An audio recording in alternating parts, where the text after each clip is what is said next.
3, 2, 1. Here we go! Hello guys, what is up and welcome back to the Sports Shift. My name is Ian and we have so much Premier League action to talk about. With the end of the season nearing, each matchup has huge ramifications, whether it's for Champions League, for relegation. Each team is fighting for something important, even if it's as simple as pride. So let's get started.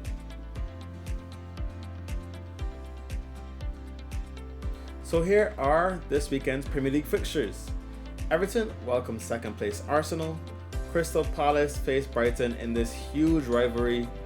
Ipswich welcome Wolves. This game has such huge ramifications with regards to relegation. Ipswich need to win if they have any chance of staying up in the Premier League. West Ham host Bournemouth. Nottingham Forest travel to Aston Villa.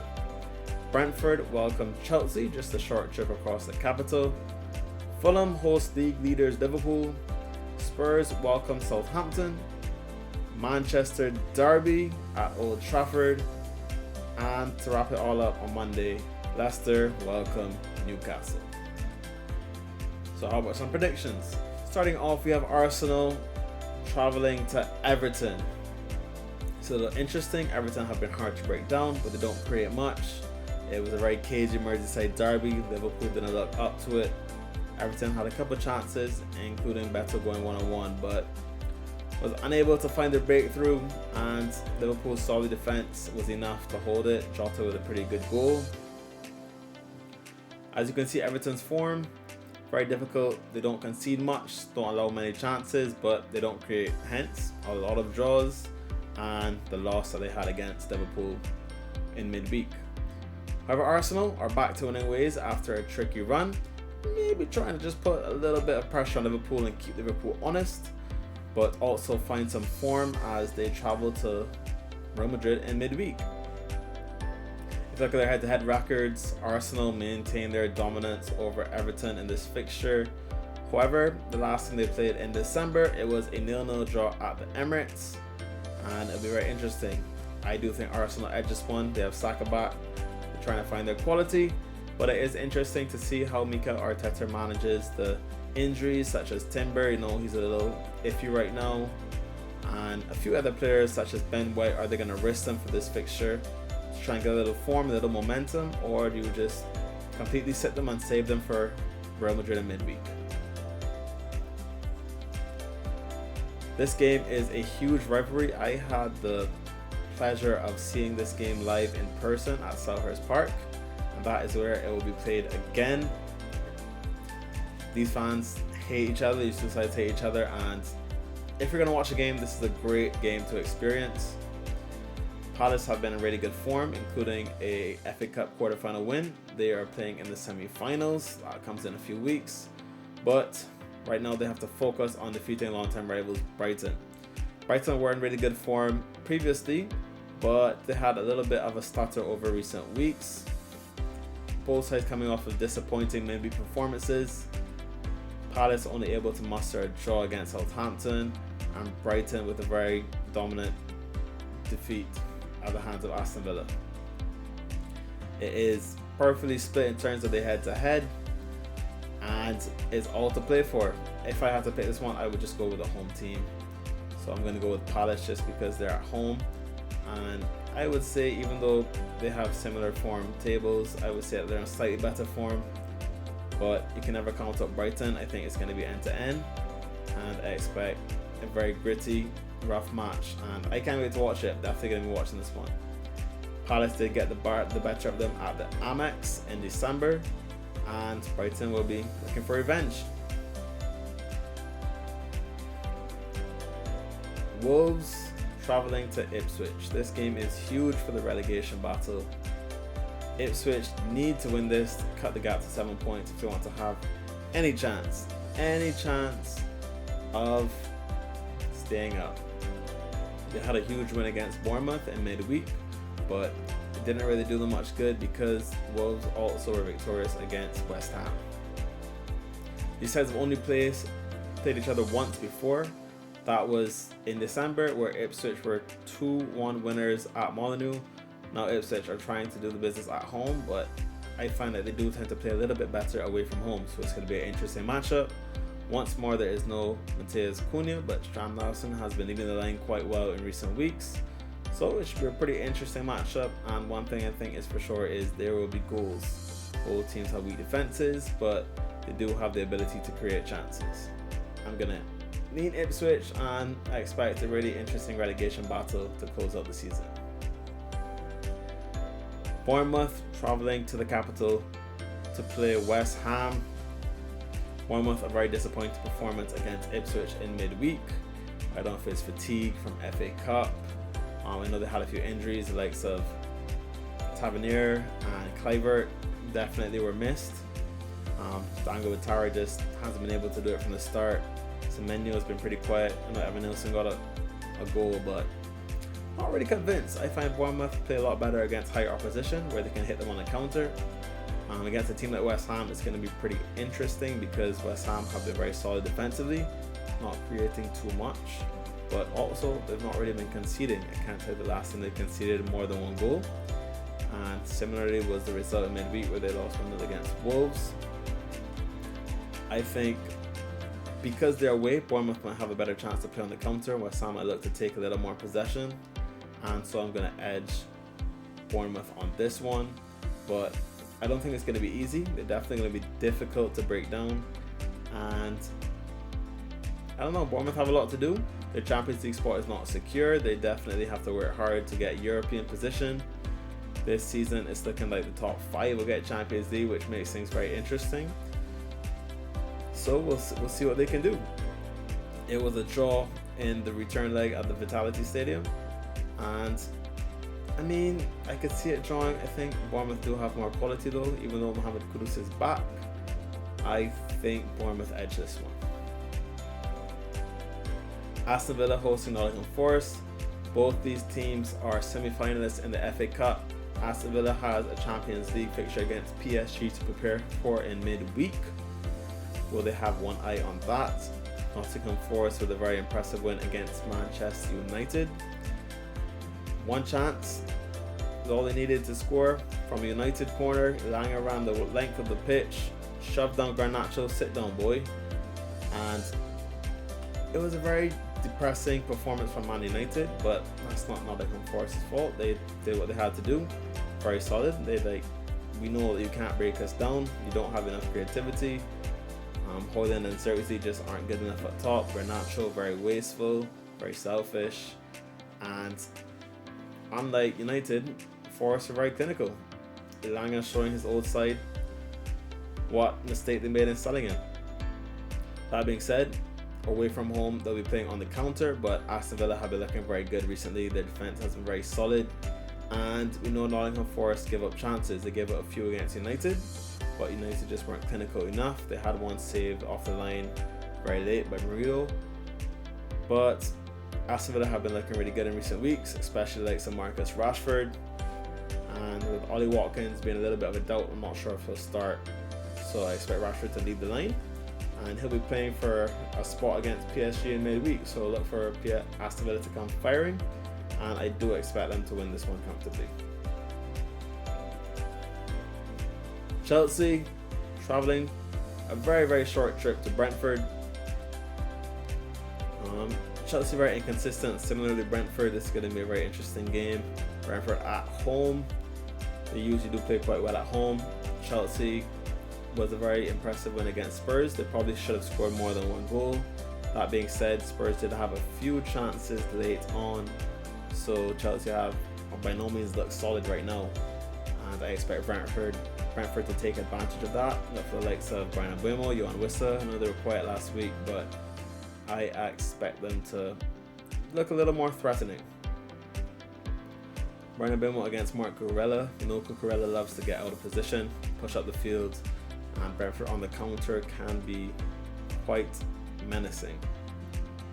However, Nicholas Jackson being back definitely influenced Cole Palmer's ability to roam the field. Jackson stretched the line, ran in behind, which is what Chelsea have been missing, and Cole Palmer looks like to be back like his old self. He had a few chances, he had a great assist, it was a beautiful cross to Enzo, and I think the Cole Palmer of old may be back. So all you fantasy players, just be careful selling Cole Palmer. I think he's going to be due for a run in the next few weeks.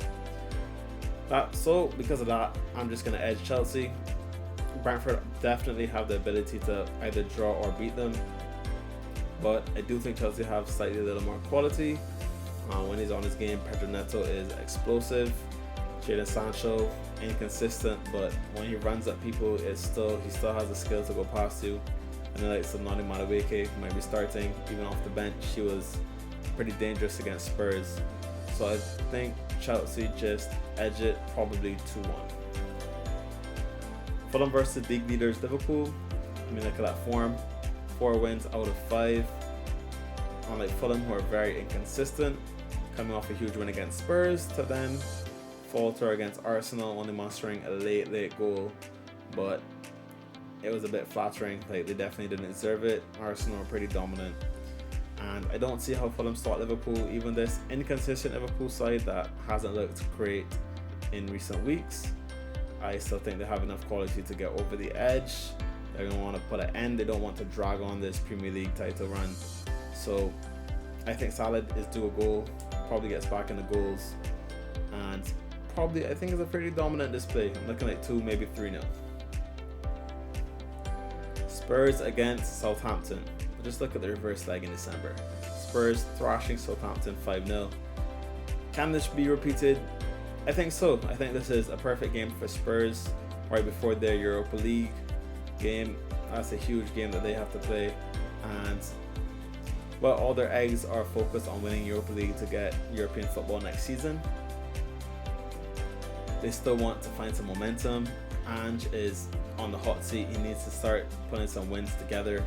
They haven't won in 4 games, so perfect time to play Southampton at home. Southampton finally got another point after so long, so maybe they relaxed a little bit because they were playing a little bit better in recent weeks. I think this is a very dominant win for Spurs. The likes of Son, Brennan Johnson, Solanke, all were probably going to be pretty active and prolific in front of goal. So if you're a betting man, fantasy man, definitely go heavy on the Spurs this week. I don't see any way Southampton stops them. That being said, a Spurs clean sheet is never guaranteed. It's the high line. Southampton do have some pretty good wingers, and I wouldn't be surprised if Southampton do score one. Maybe early on to get Spurs fans a little nervous. The Manchester Derby, continuing our Sunday games. I wonder how this one's going to play out. What do you guys think? In the reverse fixture, Ahmed stole this game, stole the win from right out of City's hands.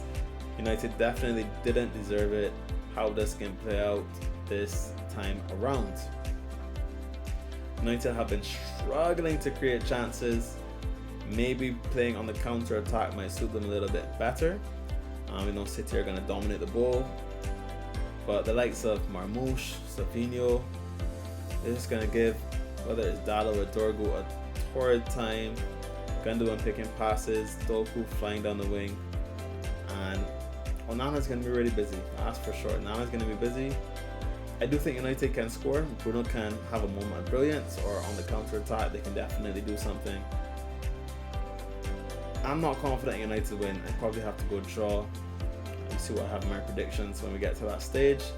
But it's going to be an interesting game. I think both teams score. Both defenses haven't looked great. City's has been improving over recent weeks. We also found the news that Kevin De Bruyne will be leaving Man City at the end of the season. Not too surprising, but it wasn't confirmed. So finally got the news confirmed. Maybe De Bruyne plays with a little more freedom now. I guess we'll see. Both teams wildly inconsistent over recent weeks. City only have the FA Cup and the Premier League to focus on, so no Champions League to worry about this week. I'm going to lean draw. I think I'm going to lean draw. That's maybe a little bit of bias, but I guess we'll find out. And to wrap up the fixtures, we have Newcastle travelling to the Midlands to play Leicester. After Southampton's result in midweek, Leicester are now the worst form team in the league. 5 straight defeats. They haven't scored a goal. They broke the record for longest time without scoring a goal at home. Where do Leicester go from here? I mean, the quality on the pitch just isn't there. Van Nistelrooy is trying different things, but I think Leicester have resided to the fact that they're pretty much done. They can't get out of the relegation zone from there. Huge gap. And it's going to be difficult for them to come back out of the championship because they've just not been investing in the side. And it's pretty evident what happens when you don't. Feel sorry for Van Nistelrooy. He was given a very tough job to walk into, but that's what happens. Newcastle are back in form after that Carabao Cup win, and I think that continues. I think they're on route against Leicester, looking at another 4-0, as was the case in December.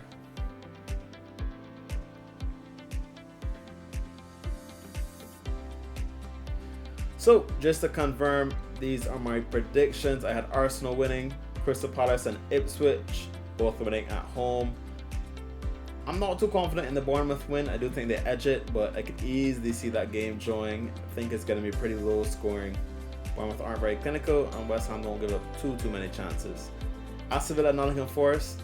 I was leaning Forest to win. I do have a draw here, and I can see it go either way. I do think they have one eye on the Champions League, but they can also get Champions League football for next season. They're by no means out of it, so they have one eye on that as well.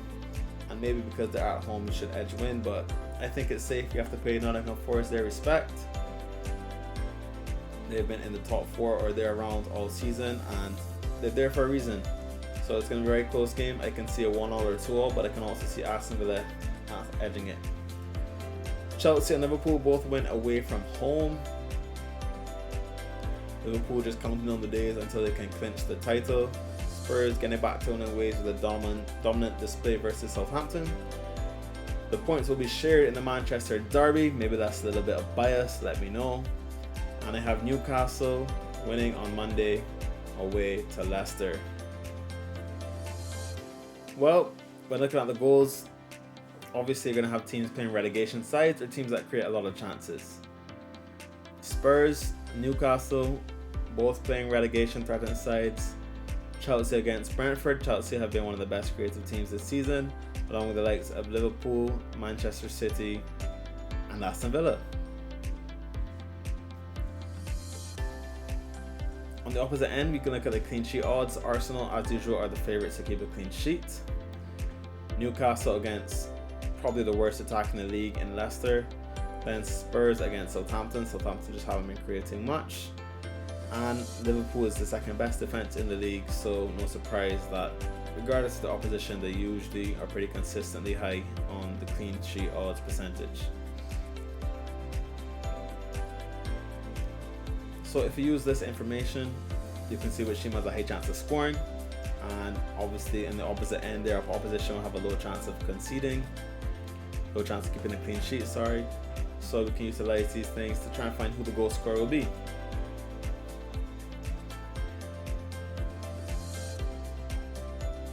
Well, top in the charts we have Isaac against Leicester. No surprise there. Definitely would bet on him to score a goal this week. Solanke's been a little out of form, but no better team to play than Southampton. Fixtures breed form, or so they say. Similarly, Son looking to get back in the goals, and Salah in a bit of a drought. Not been playing as great as he possibly can, but I definitely expect his form to improve, as do I expect the whole of Liverpool. And when Liverpool are playing well, Salah will be in the goals. I think they're missing Trent just a little bit. You don't know what you have until it's gone, you know? Lacking a little bit of creativity, but they have enough quality to get over the edge. Then we have Rashford. Surprising how high he is, but if he's expected to start, I mean, this game is going to be end to end.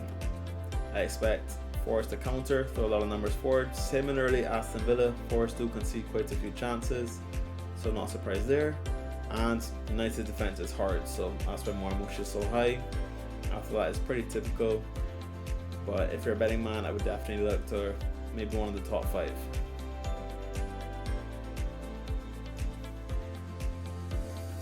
So utilizing all of that information, we can make our betting picks. Well, to start with my prem picks, I have Isaac and Marmouche. Isaac is playing a struggling Leicester side. Horrible defense, even worse attack. They're just going to sit back and hope, but we all know it's inevitable. Isaac is one of the most informed strikers in the Premier League right now. And Marmoush offers 2 goals in 2 weeks, and he's playing against a struggling United side that will give up immense chances, and even if they don't give up many chances, they concede very easy ones. You don't need to work too hard to score against them. Saka against Everton is really interesting because Everton do have a decent defense, but I do expect Arsenal to overcome that. The issue is I'm not sure how many minutes he'll get. Arsenal are preparing for Madrid in midweek, so it's a bit of, do you want him to play, get some more fitness, get some more momentum and confidence, or are you going to rest him, or are you a little worried and you want to ensure that he's available for midweek even if he's not full of confidence or fitness? So Arteta has a big decision to play. I'm sure he'll be working with Saka to figure out what's best. In terms of yellow cards, I've gone for the United boys. It's the Manchester derby. It's going to be feisty. Dalot is playing either Doku, Grealish, Savinho, Marmoush. Doesn't matter. All of those players are working to shreds. That's if he's even there. He's probably going to be caught way up the field. Only chance he doesn't get yellow is if he doesn't get close enough to tackle. Ugarte, he's going to have 5 fouls by halftime. Whether it's either accumulating too many fouls or just one gets a little too rough, he's definitely getting a yellow card, I guarantee it. Mark Cucurella's a little more interesting. He's facing Brian Mbeumo and Yohan Wissa, and you all know he loves to get forward, so as usual it's one of the recovery runs. Does he take an early foul for the team? If not, Mbeumo is very tricky. Like, even if they're down with the corner flag, Mbeumo can beat him 1v1, so can Yohan Wissa. And if all else fails, as happened with Spurs, you can get a yellow for dissent. He loves to talk back to the ref, loves to complain, so no surprise if he gets a yellow, as he did in midweek. In terms of full-time result, well, league leaders Liverpool, they're leading the league for a reason. They're in fine form, 4 wins in the last 5, and I don't think Fulham can stop them. Newcastle are playing relegation threats in Leicester. All they have to do is score once, because Leicester are terrible at scoring goals. I think they'll score quite a few more, so I think that one's safe. Arsenal away to Everton.